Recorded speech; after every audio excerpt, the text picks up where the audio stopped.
would you solve it? Honestly, I don't think we have a greatest challenge, to be honest with you. I think we've done a remarkable job. I'm only a handful of mayors across the country who can honestly say we don't have any issues. We really don't. We have plenty of money in the bank account. We have about 31% by our own town code. We're only required to have 25%. We're still investing in infrastructure. We're still investing in public safety.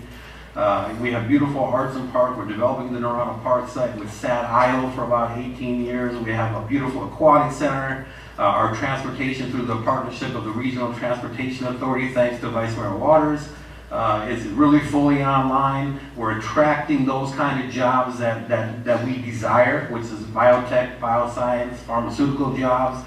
And once those happen, what happens is that you start to get the other retail or service-oriented jobs at almost a 3-to-1 ratio. So I think the challenge is making the mistake and thinking that anybody can occupy the mayor's seat and continue this on. Over 4 years, we inherited a $3 million deficit to now slightly over a $1.7 million surplus. In 3 years, all the while still preserving those things that are of value to you. In addition to honoring the Founding Fathers' request again that this town be founded on no property tax. And those were your wishes as well. So if you think about what this council has done, it's beyond remarkable. In this particular era, you see towns struggling. You see towns undergoing bankruptcy. You see police services being cut. You know, one of the most puzzling things for me is that it's been made a comment by Pat Straney saying that, you know, I'm going to reduce expenses and not cut services. Government exists to provide services, and I think we've done a remarkable job with that. Mary Snyder. I think our greatest challenge is to preserve our current quality of life and our current property values in the community as we change and grow. Growth is inevitable. It's coming to Oro Valley a little faster than, frankly, I thought it would come, but it is here. Managing that growth, keeping to the nature of our community, beautiful vistas, safety, good schools, balancing all of that is definitely a challenge. But I think our greatest challenge is not to become Tucson. And I think that we have a firm plan. We have great revenues coming in. We have balanced plans for expenditures. Our roads are going to be fine. We have safe water. Our biggest challenge, frankly, is going to be maintaining the high level of public safety that this Sun City community has told me that they want. I was so impressed by the gentleman from Sun City who came to a council meeting and a call to the audience said, "You have no idea how important it is to us to be able to walk to our neighbors to play bridge at 7 o'clock at night and feel safe." We have a commitment to deliver that level of service to you. We are 3 miles from the highest crime-ridden city in the state. 3 miles. We have just been named the 8th safest suburb in the United States. That's quite a contrast. And keeping that crime away from our community is certainly a challenge and one that we're up to. Don Bristow. Yes, I see as our biggest challenge is maintaining the type of services we have today and meeting some of the needs that we've been told the citizens want. For instance, our finances for the future are not as rosy as we're led to believe. Our town controller told us that by the 15-16 year, our construction taxes will start to fall, and that will taper off. So that revenue stream, which is significant and is now being moved right into the general plan, the general fund, rather than split between the highway fund, will start to, that revenue stream is going to disappear. And we should be today addressing those issues. 2 years from now is almost here. If we want to keep our high level of police protection and services, which we are used to and want, we've got a plan for it. And that's the thing, there's a lack of planning. The Norana town site, lack of planning. We just put $2 million, or we're in the process of putting $2 million into it, yet the citizens' input survey isn't done.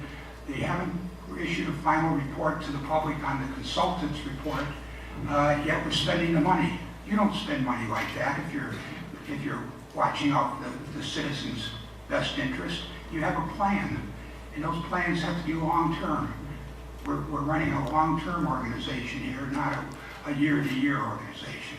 So our biggest problems will be our future will be finance and planning. Joe Hornet.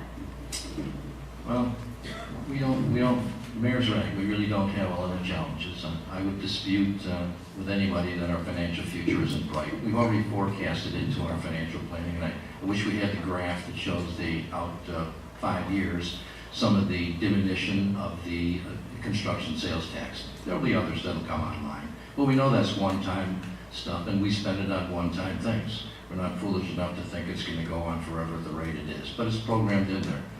As far as the parks and the round townside steam pump, I use the term chunking. When we get some bucks, maybe you do the same thing at your house, I don't know, you put it into your house. And that's what we've done with some of those one-time funds.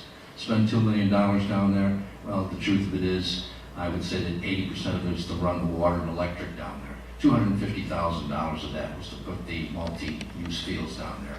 And now, everything that we do after that is in $250,000 chunks. We've got a plan. We have a plan there. We do have a survey coming up, another commission, another input from the community.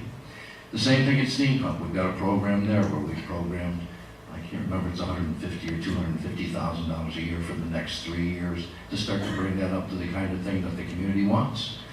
We also have a commission that's studying that, looking at a plan for citizens' input. So we have a plan. It's a solid plan. We've got financial resources. We've got graphs that show it. We've got technical detail that shows it. And frankly, folks, we're the envy of a lot of communities here for just the way we do things. And I'd like to see that continue. Thank you. Blue Waters. Involved in the town activities around the time when the Naranja town site was proposed and defeated. Not that the citizens didn't want it, they didn't want to spend $55 million on it. In the course of the last several years, I've been approached personally, I know the rest of the council has too, about the evolving youth demographic in our town, their wants and needs. I find it almost difficult to believe Mr. Bristow was on the Your Voice, Our Future committee, because two of the draft principles right here: ensure Oro Valley is a family-friendly community, provide more parks, recreation, and cultural opportunities for all ages. That's just what we're doing. I think the greatest challenge for Oro Valley is building trust within the community. My proposal ahead is for a community center where young and old and in between and all sizes can gather and have a gathering place, which is another thing that folks, the citizens who responded to the Your Voice, Our Future, are in need. And you'll notice that around the town site and the community center notions are all about citizens gathering. Recent Pew studies tell us not only is our national polarization taking place to extremes that we haven't seen in recent memory, but they're happening right here at the grassroots level in Oro Valley. People are going farther apart. They keep to themselves. If they get out with their neighbors, they get involved and come up here to Sun City on rock and roll night and get fit. Then we'll be on the way to maybe building some of that trust that we so sorely need here. I'll start out by saying civility, integrity, and teamwork are not buzzwords. They are management style.